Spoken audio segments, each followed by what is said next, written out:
Morning student, हम लोग class 10 math पढ़ रहे हैं। तो क्लास 10 मैथ में हम लोग इससे पहले वाले वीडियो में दो चर वाले रैखिक समीकरण युग्म को समझे थे। चर क्या होता है, रैखिक क्या होता है और समीकरण क्या होता है। आज हम लोग इस पर बेसिस क्वेश्चन सॉल्व करेंगे। एक्सरसाइज 3.1 एक्सरसाइज 3.1 जो कि आपके स्क्रीन पर क्वेश्चन शो हो रहा है। क्वेश्चन नंबर एक जो है आप लोग देख रहे होंगे और हम अपने स्क्रीन पर देखते हैं कि क्वेश्चन नंबर 1 क्या है।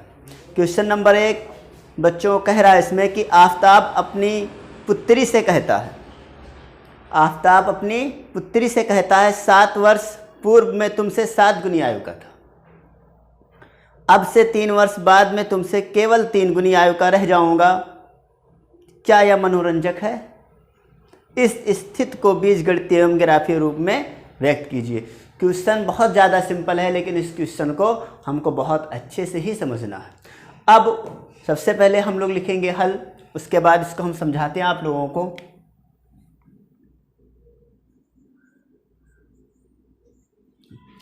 अब क्वेश्चन में कह रहा है आफताब अपनी पुत्री से कहता है 7 वर्ष पूर्व में तुमसे 7 गुनी आयु का था।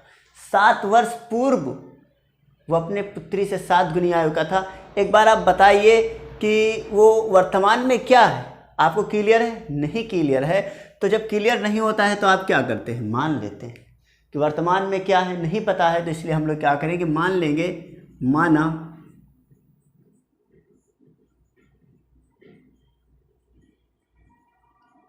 आफताब की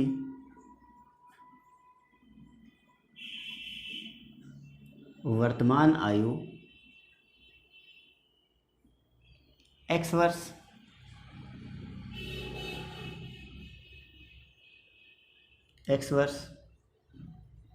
तथा उसकी पुत्री की वर्तमान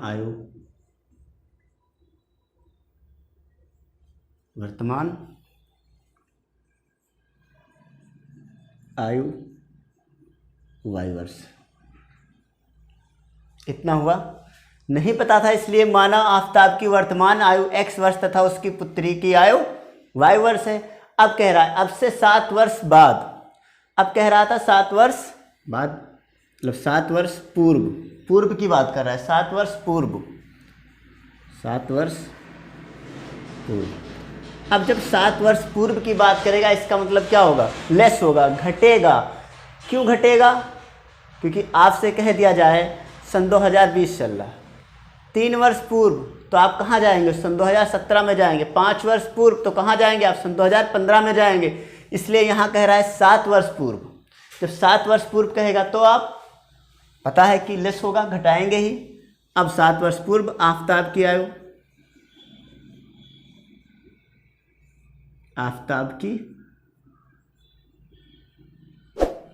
आयु कितनी हो जाएगी। अब वर्तमान में कितने हैं, x वर्ष के। 7 वर्ष बाद कितने 7 वर्ष पूर्व कितने हो जाएंगे, x-7। अब उनकी पुत्री की वर्तमान आयु y वर्ष है। 7 वर्ष पूर्व कितनी होगी, तो आप लिखेंगे पुत्री की आयु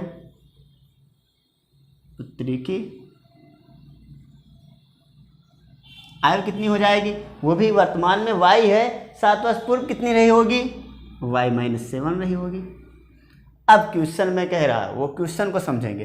अब प्रश्नानुसार क्या है? प्रश्नानुसार वो कह रहा है कि 7 वर्ष पूर्व में तुमसे 7 गुनी आयु का था। 7 वर्ष पूर्व में तुमसे 7 गुनी आयु का था। तो प्रश्नानुसार वो जो कह रहा है कि 7 वर्ष पूर्व x-7 शक्ल 7 वर्ष पूर्व मैं तुमसे किससे, अपनी पुत्री से कितने गुना आयु का था, वो 7 गुना आयु का था। अब गुणा पुत्री में क्योंकि अब आप ये समझते होंगे कि पिता हमेशा बड़ा होगा और पुत्री छोटी होगी। यहाँ पर दोनों क्या कर रहे हैं, बराबर कर रहे हैं। दोनों के आयु को क्या कर रहे हैं, बराबर कर रहे हैं। तो दोनों का आयु कब बराबर होगा, जब पिता तो बड़ा है लेकिन पुत्री को भी किसी संख्या से गुणा करके इसके बराबर करेंगे, तभी बराबर का निशान लगाएंगे। तो आप समझ गए होंगे कि बराबर का निशान क्यों लगाएं। तो अब आप क्या है इसको सॉल्व करेंगे। जब इसको आप सॉल्व करेंगे तो हो जाएगा x माइनस 7 दिशक्कल, ये हो जाएगा 7y और अंदर जाएगा 7×7 माइनस 49 हो जाएगा। अब क्या है हम 7y को इधर ले आएंगे। जब 7y इधर आएगा तो x माइनस 7y दिशक्कल ये माइनस में है, उधर जाके क्या हो जाएगा प्लस में हो जाएगा 7। अब ये x माइनस 7y दिशक्कल हो जाएगा अपना -42। Equation first. ये बात समझ में आ गई होगी। अब जो क्वेश्चन आपके स्क्रीन पर लगा होगा वो हट गया होगा। अब हम लोग क्या समझते हैं। अब क्वेश्चन में जो कह रहा था तो एक समीकरण फर्स्ट बन गया, 3 वर्ष बाद में तुमसे केवल 3 गुनी आयु का रह जाऊंगा। अब पिता दोबारा कह रहा है कि 3 वर्ष बाद, अब 3 वर्ष बाद की बात कर रहा है कि मैं तुमसे 3 गुनी आयु का, मैं तुमसे केवल 3 गुनी आयु का रह जाऊंगा। अब 3 वर्ष बाद 2020 में है, 7 वर्ष पूर्व गए तो आपको पता हो गया वो कहाँ गए। अब 3 वर्ष बाद की बात कर रहे हैं तो 3 वर्ष बाद का मतलब 3 जुड़ जाएगा। अब आफताब की आयु लिख लो यहाँ 3 वर्ष बाद, 3 वर्ष बाद यहाँ लिखेंगे आफताब की आयु।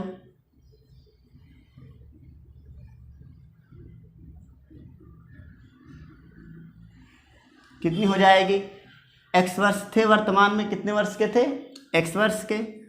अब 3 वर्ष बाद कितने हो जाएंगे x + 3। अब पुत्री की आयु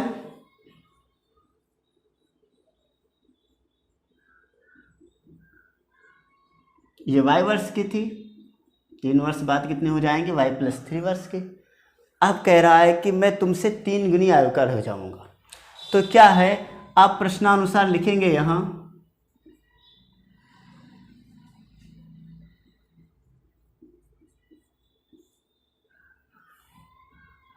प्रश्नानुसार क्या हो जाएगा। यहाँ आप लिखिए x + 3 दिशक्कल यहाँ पर y + 3 × 3। अब आपका बन गया। क्वेश्चन में कह रहा था 3 वर्ष बाद में तुमसे केवल 3 गुनी आयु का रह जाऊंगा। ये बात आपके बिल्कुल समझ में आ गई होगी। अब क्या है हम लोग इसको सॉल्व करेंगे। जब इसको सॉल्व करेंगे तो हो जाएगा आपका x + 3 दिशक्कल 3y + 9। अब आप क्या करेंगे 3y इधर ले आएंगे तो हो जाएगा x माइनस 3y दिशक्कल, यहाँ से 3 उधर चला जाएगा तो 9 - 3 तो x माइनस 3y दिशक्कल 6। इक्वेशन 2। तो समीकरण 1 बन गया आपका और समीकरण 2 भी बन गया। अब क्या है, अब हम लोग समीकरण 1 और ये क्या था आपका क्वेश्चन में कह रहा था कि स्थिति को बीजगणित एवं ग्राफीय रूप में व्यक्त कीजिए। तो बीजगणित रूप में व्यक्त कर दिए, अब इसको हमें ग्राफीय रूप में व्यक्त करना है। तो एक्चुअली डिस्टर्ब, अब इसको हम इरेज करते हैं। आप स्क्रीनशॉट ले लीजिएगा इसका और नोट्स आप बना ही रहे होंगे तो इसको इरेज कर देते हैं।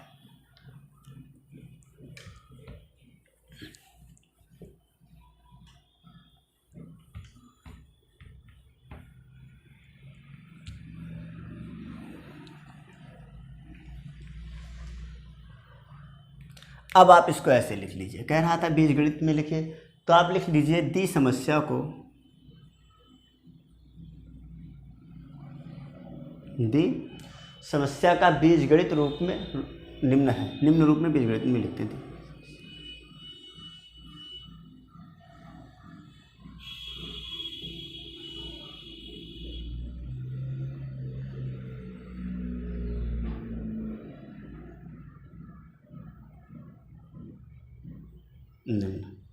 पहला क्या आया था हम लोगों का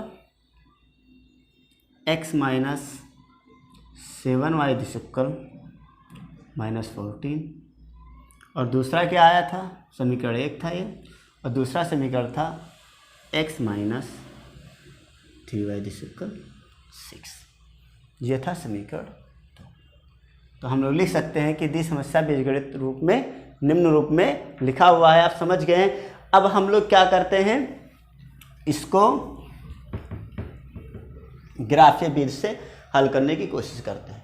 तो सबसे पहले हम लोग लिखेंगे यहाँ पर समीकरण 1 लेंगे, तो x माइनस 7y दिशुकल माइनस 42, x माइनस 7y दिशुकल माइनस 42 है। अब हमको एक का मान x का मान चाहिए, तो हम क्या करें, माइनस 7y को पक्षांतर कर दें।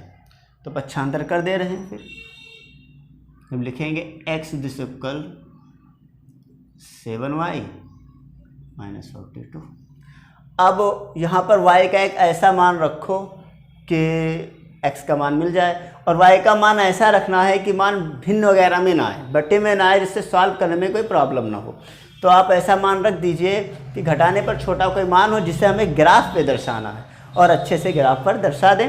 अब यहाँ पर आप रख सकते हो, यहाँ पर हमारे ख्याल से आप रख दीजिए y बराबर 5 रख दीजिए। 7 × 5 = 35, 42 में से 35 घट जाएगा तो सही रहेगा। तो y बराबर आप 5 रखिए। तो जो y बराबर आप 5 रखेंगे इस समीकरण में, तो ये हो जाएगा आपका x दिशुकल 7 × 5 माइनस 42। जब आप इसको हल करेंगे तो 7 × 5 = 35 माइनस 42, तो ये हल होकर आपका क्या आ जाएगा, y का मान। अब 42 में से आप 35 घटा देंगे तो कितना आएगा, आपको पता होगा कि सर -7 आ जाएगा। -7 आ गया। आप इसको क्या किए, अच्छे से लिख दिए। अब फिर कम से कम 3 मान आप निकाल लीजिए। y बराबर 5 रख दिए, अब कम से कम 3 मान आप ज़रूर निकालिए। 3 मान निकालने के लिए फिर y बराबर आप क्या रखेंगे, 6 रख दीजिए। 0 आ जाएगा मान। जब 6 रखेंगे तो हो जाएगा 7 × 42 माइनस 42। तो आप कह दोगे सर 42 माइनस 42 दिशुकल 0। तो यहाँ पर हमें x का मान कितना प्राप्त हुआ, 0। जब हम y बराबर 5 रखे तो कितना मिला, -7, और y बराबर 6 रखे तो हमको कितना मिल गया बच्चों, 0 मिल गया। अब एक मान और निकालना है, तो हम लोग क्या करते हैं, y बराबर रख दें 7 ही रख दें, क्योंकि 0 कर देंगे पूरे।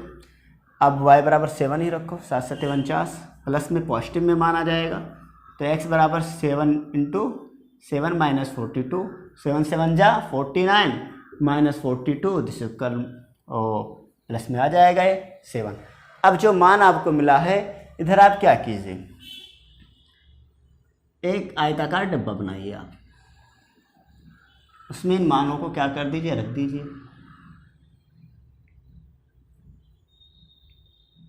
बन गया। अब 2 खाने हो गए, एक x का हो गया और एक y का हो गया। 3 मान रखे हैं, 3 खाने बना दीजिए आप, ऐसे। सेम इसी तरह से बच्चों बोर्ड में लिखेंगे आप लोग। अब क्या है, x का मान कितना आया हम लोगों का फर्स्ट में, सर x का मान जो आया -7 आया। y का मान कितने रखने पर 7 आया, 5 रखने पर 7 आया। ये बात समझ गए होंगे कि 5 रखे थे, y का मान कितना रखे थे, 5 रखे थे, तो x का मान कितना प्राप्त हुआ, -7। अब यहाँ पर y का मान आप कितना रखें, 6, तो कितना मान प्राप्त हुआ, 0। यहाँ पर y का मान कितना रखें, 7, तो आपको कितना प्राप्त हुआ, 7। ये बात आप बिल्कुल समझ गए हैं। अब हम लोग किसको लिए थे, समीकरण 1 को लिए थे। अब हम लोग किसको लेंगे, समीकरण 2 को लेंगे। तो आप इसको ज़रूर नोट कीजिए और नोट करते रहिए और स्क्रीनशॉट भी ले लीजिए। कोई प्रॉब्लम हो तो आप इसको स्क्रीनशॉट में देख सकते हैं। अब बेटा इसको इरेज करते हैं। अब हम लोग समीकरण 2 लेते हैं। समीकरण 2 क्या है, x - 3y = 6, x - 3y = 6। अब यहाँ पर हम लोग क्या करेंगे कि x को इधर ही रोक लो और उधर क्या करो, भेज दो 3y को, +3y हो गया। तो आपका इक्वेशन बन गया x बराबर 6 + 3y। अब आप फिर इसको हल करना है, तो आप क्या कीजिए, y का मान रखिए। अब यहाँ पर y बराबर क्या रखा जाए, आप अपनी मर्जी से मान रख सकते हैं। y बराबर -1 रख दीजिए, -1 रख दें y बराबर, तो यहाँ पर क्या हो जाएगा, x का मान जो है हो जाएगा 6 + 3 × -1। जब आप इसको सॉल्व करेंगे तो हो जाएगा 6 और 3 × 1 = 3 और -3 हो जाएगा। कितना बचेगा, 3 बचेगा। बात ये हो गई। अब बेटा क्या y का मान रखा जाए, अब y का मान अब 0 रख दो, क्या दिक्कत है, क्योंकि 6 में से 6 ही मान आ जाएगा कुल टोटल। अब y बराबर क्या रख दिया जाए, 0 रख दिया जाए। तो x का मान कितना हो जाएगा, 6 + 3 × 0 अब ये this equal 6 plus 0 this equal 6। ये बात समझ गए। अब सर क्या रखें, अब आप रख दीजिए, अपनी मर्जी से रखना हो 2 रख दो, -2 रख दो, 3 दूनी 6, 6 से 0 हो जाएगा। जितना छोटा मान होगा उतना छोटा ग्राफ बनेगा और उतने बेहतर तरीके से आप दर्शा सकते हो। भिन्न वगैरह में ऐसा मान मत रखिएगा जो क्या हो, घटे ना कटे ना। ठीक है बेटा। अब देखते हैं हम लोग यहाँ पर क्या रख दें, -2 रख दें। -2 जब रखेंगे तो x बराबर 6 प्लस 3 इंटू -2 इक्वल 6 -6 3 2 जा 6 इक्वल 0। अब आप क्या करेंगे, एक आयताकार फिर डब्बा बनाएंगे और उसमें इस मान को क्या करेंगे बेटा, पुट कर देंगे, लिख देंगे।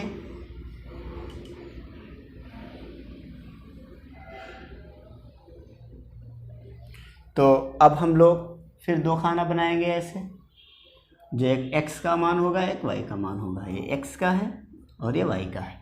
तो सबसे पहले हम लोग y बराबर क्या रखे थे, -1 रखे थे। तो हमको x का मान कितना मिला था बेटा, 3 मिला था। अब हम लोग क्या किए, y का मान बच्चों जब 0 रखे तो x का मान 6 मिला। अब जब हम लोग y का मान -2 रखे तो हमें x का मान कितना मिला, 0 मिला। तो आप देख रहे होंगे कि 3 -1 6 0 और 0 -2 मिल गया। अब इसको हमें ग्राफ पे दर्शाना है। क्या करना है, अब ग्राफ पे दर्शाना है। तो अब आप फिर से हम पुनः इसे क्या करते हैं, इरेज करते हैं।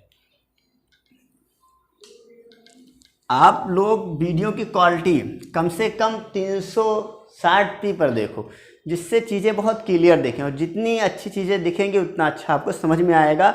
आप 144p पे वीडियो को ना देखिए, कम से कम आप 360p पे वीडियो को देखिए। अब क्या है, अब हम लोग दी गई समस्याओं को क्या करते हैं, ग्राफ पर दर्शाते हैं। तो यह दी गई समस्या का ग्राफीय रूप अब कैसे बनेगा, आप देखते होंगे, कभी आप देखे होंगे ऐसे कार्तीय तल जिसे कहते हैं।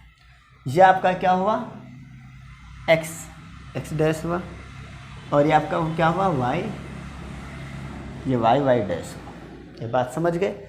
अब इधर क्या होता है, इस अक्ष में दाएं साइड में पॉजिटिव होता है और ऊपर साइड में पॉजिटिव होता है। बाएं साइड निगेटिव होता है और नीचे वाला साइड निगेटिव होता है। अब यह आपका मूल बिंदु है जिसे 0 कहते हैं। इधर जब चलेंगे तो हम धनात्मक दिशा की ओर चलेंगे। जैसे इसमें अगर मान देखा जाए, हम ज़्यादा नहीं, केवल हम लोग कहाँ तक चलें, 7 है बड़ा मान, तो ज़्यादा संख्याओं को नहीं लिखेंगे। तो 1 2 3 4 5 6 7 8। एक काम कीजिएगा, आप लोग स्केल का यूज कीजिएगा और नाप के बराबर अच्छे से दर्शाइएगा। अगर ग्राफ पेपर आपको मिल जा रहा है तो इससे बेहतर कुछ नहीं होगा। अब जब इधर लिखेंगे हम लोग तो -1 -2 -3 -4 -5 -6 -7 -8। इधर आप लिखेंगे प्लस में 1 2 3 4 5 6 7 और 8। इधर भी लिख दीजिए, इधर भी निगेटिव होगा, -1 -2 -3 -4 -5 -6 -7। अब क्या है, अब हम लोग इसको दर्शाते हैं। सबसे पहले इसको दर्शाएंगे। तो इसमें मान जो दिया गया है -7,5।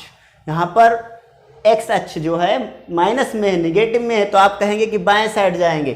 तो जब ये माइनस में है तो आप इधर गिनोगे, x अक्ष पर गिनोगे, लेकिन इस साइड पे गिनोगे तो इधर क्या हो जाएगा, -7 यहाँ आ गया। अब उसके बाद चलो 7 यहाँ मिल गया। अब आपको 5 जाना है, y अक्ष पर कितना जाना है, 5। तो प्लस में है तो ऊपर की ओर आप जाएंगे तो आपको 5 यहाँ मिलेगा। अब आप इसको ऐसे कर सकते हैं और ऐसे मिला सकते हैं। इस बिंदु पे मिल रहा है तो इस बिंदु को नाम क्या देंगे आप, -7,5। इस बिंदु को नाम दे देंगे। उसके बाद आप देख रहे हैं 0,6। तो x अक्ष पर कितना गए, 0। x अक्ष पर नहीं चले कोई बात नहीं, लेकिन आप चले किस पर, वाई अक्ष पर चले, तो आप कहाँ आए, यहाँ आ गए। तो इस बिंदु का नाम आप क्या दोगे, 0,6, इस बिंदु को नाम दे दोगे। उसके बाद आप 7 और 7 चले, मतलब 7 आप इधर एक्स अक्ष पे भी चले और 7 वाई अक्ष पर चले, और दोनों क्या चले, पॉजिटिव चले। तो आप क्या बताए थे, आप ऐसे बना लीजिएगा स्केल से, अच्छे से नाप आपके बढ़िया, और आप यहाँ पहुँचे, यहाँ कितना चले, 7,7। अब आप क्या करोगे, एक स्केल रखोगे और इस पर एक लाइन खींच दोगे अच्छे से, और जो लाइन जाएगी ऐसे लाइन से इसको मिला दोगे, यहाँ से ले जाके आप ये बिंदु, ये और ये तीनों बिंदु को क्या करेंगे, आप मिलाएंगे। तो आप ऐसे तीनों बिंदु को मिला देंगे, एक लाइन खींच देंगे। उसके बाद इसको भी ग्राफ पे दर्शाना है, तो आप क्या लिखोगे, एक्स अक्ष पर कितना चले, 3, तो प्लस में 3 चले, यहाँ आए। उसके बाद -1 चले, तो आपको क्या बताए थे, आप ऐसे कीजिएगा और ऐसे यहाँ पे मिला, यहाँ पे मिला क्या, 3,-1, 3,-1 प्राप्त हुआ। उसके बाद 6,0, अब आप 6 चले एक्स अक्ष पे, यहाँ वाई अक्ष पे 0 चले, तो यहाँ पर क्या स्थित हो जाएगा आपका, 6,0 स्थित हो जाएगा। अब 0,-2 चले, अब 0 किस पे चले, एक्स अक्ष पे, -2 कहाँ चले, यहाँ चले, तो यहाँ क्या स्थित हो जाएगा, 0,-2 स्थित हो जाएगा। अब बच्चों इन्हीं तीनों बिंदुओं को हम लोग क्या करेंगे, मिला देंगे। देखो मान लिखा हुआ है, मान लिखा है, उसी को मिलाएंगे। इसे 0,-2, 3,-1, 6,0। अब क्या है, तीनों बिंदुओं को हम लोग मिला देते हैं, ऐसे मिला देंगे, खींच देंगे। जब आप स्केल से बनाएंगे इसको तो बहुत अच्छा बनेगा। अब क्या है बेटा, अब आप इसको समझ गए होंगे। ये वीडियो थोड़ा लॉन्ग ज़रूर है, लेकिन ये इंपॉर्टेंट था क्योंकि फर्स्ट क्वेश्चन था। इसमें आप समझे कि बीजगणितीय रूप में कैसे व्यक्त करेंगे और ग्राफीय रूप में कैसे व्यक्त करेंगे। तो आप लिख सकते हो, यह दी समस्या ग्राफीय रूप है। अब यहाँ आप लिख दो कि यह दी समस्या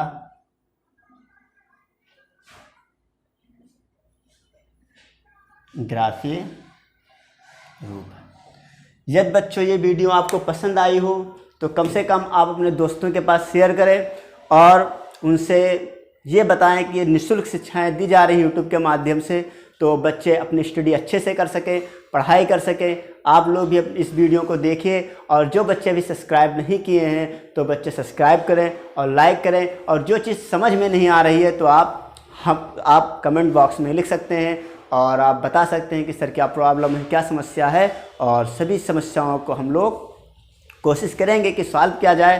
तो आप लोग पढ़ते रहिए और स्टडी करते रहिए, शेयर करते रहिए। Thank you.